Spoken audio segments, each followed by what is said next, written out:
A day of healing and joy. May 17. But the ruler of the synagogue answered with indignation because Jesus had healed on the Sabbath. And he said to the crowd, "There are 6 days on which men ought to work. Therefore come and be healed on them, and not on the Sabbath day." Luke 13:14.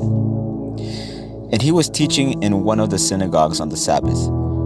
And, behold, there was a woman which had a spirit of infirmity 18 years, and was bowed together, and could in no wise lift up herself.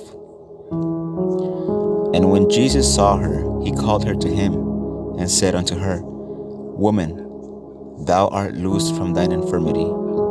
And he laid his hands on her, and immediately she was made straight, and glorified God. The compassionate heart of Christ was touched at the sight of this suffering woman, and we should suppose that every human being who looked upon her would have rejoiced that she was loosed from her bondage and healed of an affliction that had bowed her down for 18 years. But Jesus perceived by the lowering, angry countenances of the priests and rabbis that they felt no joy at her deliverance.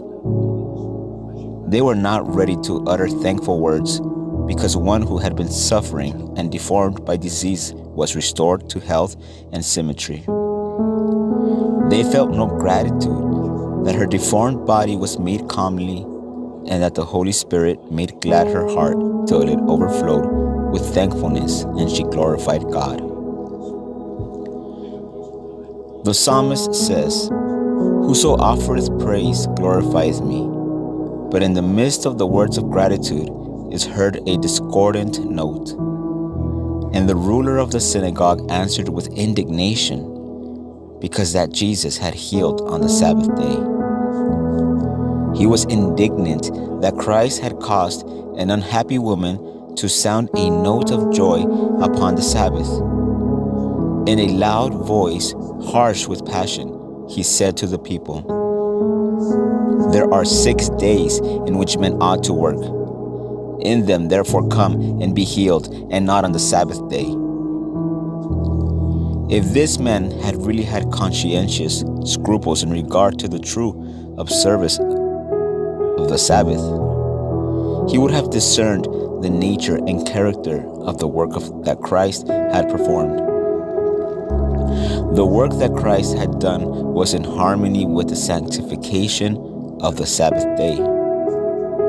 The people on this side and that side wondered and were glad at the work that had been wrought for the suffering woman.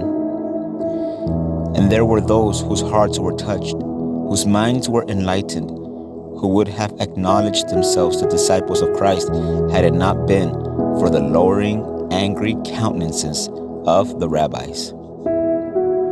The Signs of the Times, April 23rd, 1896.